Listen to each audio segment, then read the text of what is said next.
তারা যদিও এখনো বলা হচ্ছে যে খুনিরা পালিয়ে গিয়েছে, আমরা এটার প্রতি এখনো কনফিউজ আছি।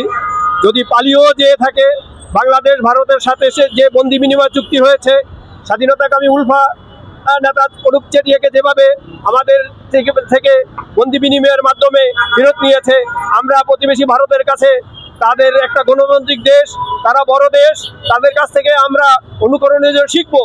তারা যদি আমাদের এই আইনের প্রতি শ্রদ্ধা না দেখায়, যেহেতু আমরা তাদেরকে ফেরত দিয়েছি, তারা যদি একজন স্বাধীনতাকামীকে আমরা ফেরত দিয়েছি আর খুনি সন্ত্রাসকারী প্রকাশ্য দিবালোকে বিশ্ব মিডিয়ার সামনে পালিয়ে যাবে, বিশ্বের এরকম একটি গণতান্ত্রিক দেশ ভারতের কাছে এইটা আশা করা খুবই নিন্দা, ধিক্কার এবং লজ্জাজনক।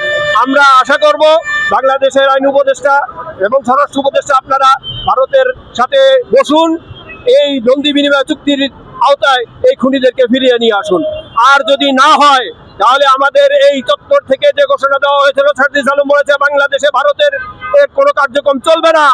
আমরা নেতৃবৃন্দের কাছে আশা করব আগামী 24 ঘন্টা যে আলটিমেটাম দেওয়া হয়েছে, এই আলটিমেটামের মাধ্যমে যদি খুনিদেরকে ফিরিয়ে আনা বা খুনিদেরকে শনাক্ত করা বা কোনো সন্তোষজনক যদি না হয়, সন্তোষজনক কোনো তথ্য যদি আমাদেরকে আনা দিতে পারে, আমরা ভারতীয় দূতাবাস ঘেরাও করতে বাধ্য হব। এবং যতদিন পর্যন্ত তারা আমাদের এই সন্ত্রাসীদেরকে খুনিদেরকে ফিরিয়ে না দেবে, আমরা তার চতুর্পাশে অবস্থান করব। আমরা নেতৃবৃন্দের কাছে এটা আশা করি, নেতৃবৃন্দ হুকুম করুন, আমরা কিভাবে ঝাঁপিয়ে পড়ি। দেখুন হাদি ভাই এখানে 2, 3 জন 10 জন 5 জন নিয়ে তার ইনসাফের প্রচারণা চালিয়েছিল। আজ হাদি ভাই নেই, আজ এখানে দেখেন লক্ষ কোটি জনতা আজ এখানে তাকিয়ে আছে। আবাল বৃদ্ধ বনিতা বুড়ো শিশু সবাই এখানে এসেছে। আমরা সবাই শপথ নিয়েছি হাদি ভাইয়ের অসমাপ্ত কাজ শেষ করব এবং ইনসাফের দেশ করব ইনশাআল্লাহ। আপনারা যে আলটিমেটাম দিয়েছেন, এটা আলটিমেটামকে ইনকিলাব মঞ্চ থেকে দিয়েছেন না শাহবাগ থেকে দিয়েছেন? আজকে এখানে সর্বসম্মতভাবে ইনকিলাব মঞ্চের পক্ষ থেকে যে আলটিমেটাম 24 ঘন্টা দেওয়া হয়েছে, এটাই সর্বশেষ আলটিমেটাম। আগামী বলা হয়েছে এই আগামীকাল 5টা 15 মিনিটের মধ্যে তারা যদি সন্তোষজনক কোনো উত্তর না দিতে পারে, ব্যবস্থা না নিতে পারে, তাহলে পরবর্তী ঘোষণা নেতৃবৃন্দ দিবেন।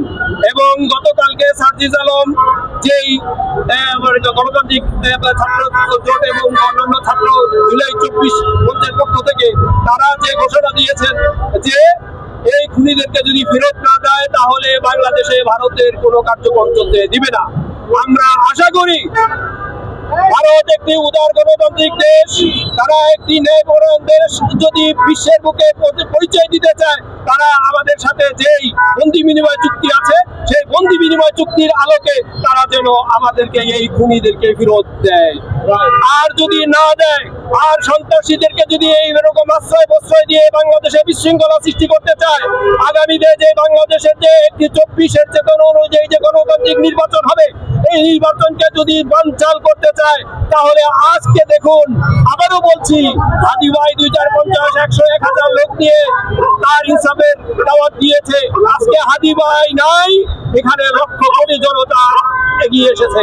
আমরা শপথ করেছি আজকে এই বিচার যদি না হয় তাহলে আমরা আবার লক্ষ কোটি জনতা কিভাবে রাজপথে নেমে এই খুনিদেরকে এবং প্রতিবেশী দেশকে কিভাবে আলটিমেটাম দিতে হয় এবং তাদের কাছ থেকে খুনি থেকে ফিরে নিতে হয়, সেটা আমরা প্রয়োজনে আইনিভাবে জাতিসংঘে যাব। তারপরও আমরা এই খুনিদের বিচার করে আগামী প্রজন্মের কাছে আমাদের দায় মুক্ত হব ইনশাআল্লাহ। আপনি এই একটা খুবই প্রাসঙ্গিক প্রশ্ন করেছেন। আমরা সেই 5ই আগস্টের পর থেকে পেট্রোলরা এবং ফাসিস্ট পালিয়ে যাওয়ার পর থেকেই তারা এই ফাসিস্টের ছেলে সেই নমরুদ বলেছিল যে দেখে নেব বাংলাদেশে কি হয়। আমরা এটাই আশঙ্কা করছি যে জয় যে বলেছিল এই বাংলাদেশকে একটি বিশৃঙ্খল রাষ্ট্রে পরিণত করবে এবং তারা প্রতিশোধ নিবে, আমরা মনে করি এইটা তারই একটি নীল নকশা।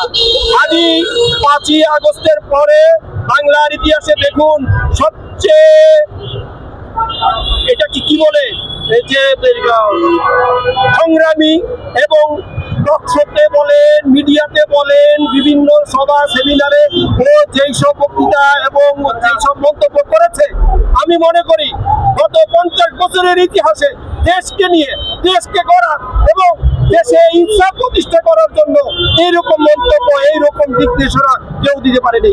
আমি কবি নজরুলের সেই কবিতা যে ধূমকেতু, উল্কা এবং অগ্নিবীরার যেই ঝংকার ছিল, দেখুন এই কবি কাজী নজরুল ইসলামের সেই বিদ্রোহী কবিতা সে যেভাবে আবৃত্তি করেছে, আমার মনে হয় বাংলার ইতিহাসে কবি নজরুল এর যেই মনোভাব, যেই অভিব্যক্তি, সেটা হাতির মাধ্যমেই পরিচিত হয়েছিল, আমরা জেনেছি।